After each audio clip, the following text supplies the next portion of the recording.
consider yung kanilang individual needs and abilities din. So hindi lang yung kanilang kakulangan, even yung abilities nila, despite and spite na merong kakulangan, meron pa rin silang kakayahan to protect themselves during, before, and after a disaster or emergency. Unang consultation meeting with the iPad in-source teacher and ITA leaders po namin. Yan, happy po sila kasi nga malaking tulong po to, malaking bagay to na magagamit po not only the student po, pati po sa community. Ayan. Kaya naging aktibo po yung participation po namin sa pag-develop po ng ICDRM materials po. Ining sinabi na ning opisyal na ning DepEd at taluturuda rin kapatada ay taking programa parikil king kapag sadyan da rin kayanakan king oras na ning kalamidad. Pesi na yan din programang inawas dang Inclusive Child-Centered Disaster Risk Reduction and Management o ICDRRM Module in Information, Education and Communication Materials anyang 30 Nobyembre king SM Telebastagan, Syudad San Fernando. Penimuna ning Good Neighbors International Philippines kayabing DepEd, Angeles City Government, UNICEF at SM Cares in proyektong iti. And we adopt inclusive approach, which means we need to consider the children with disabilities and also indigenous groups.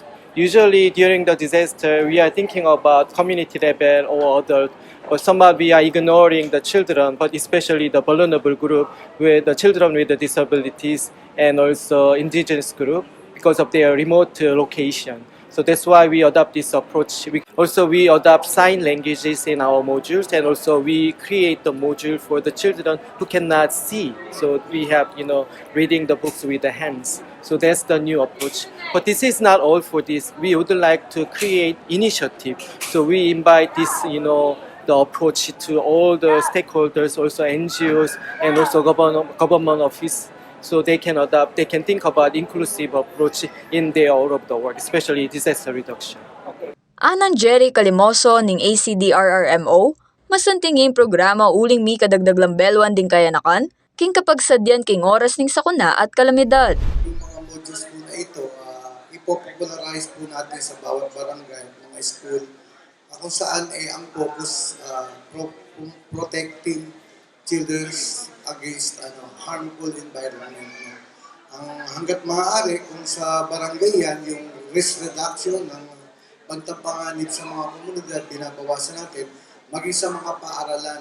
Salamat yan naman ni Alma Vital, ning Persons with Disabilities Office na ning Angeles City, uling nalamalakwan din kaya naka na PWDs, ustong pisasabyan in disaster preparedness. Kung halimbawa wala po yung mga magulang nila, sila po mismo matututunan nila, maililigtas nila yung kanilang mga sarili. Sa tulong po ng Disaster Office at saka po ng GNIP, nagpapasalamat nga po kami at napabilang ang aming opisina para maging partner nila, para mas maraming mga kabataang youth with disability, children with disability na matutunan po yung proseso kung paano pagliligtas sa kanilang sarili sa panahon ng sakuna. King katatawlian, masweldo la rin benepisyaryo ka rin megawang modules uling inclusive lareti. Bilang isang mag-aaral po, masaya po naging kabahagi po kami ng ICDRM sa pamamagitan po ng pag-imbita ng Good Neighbors International Philippines. Kasi dahil po dito, nabigyan po ako ng pagkakataon madagdagan yung kaalaman sa DRRM. Malaking tulong po ito sa amin kasi may babahagi ko po ito sa aking kapwa katutubong kabataan at sa aking komunidad.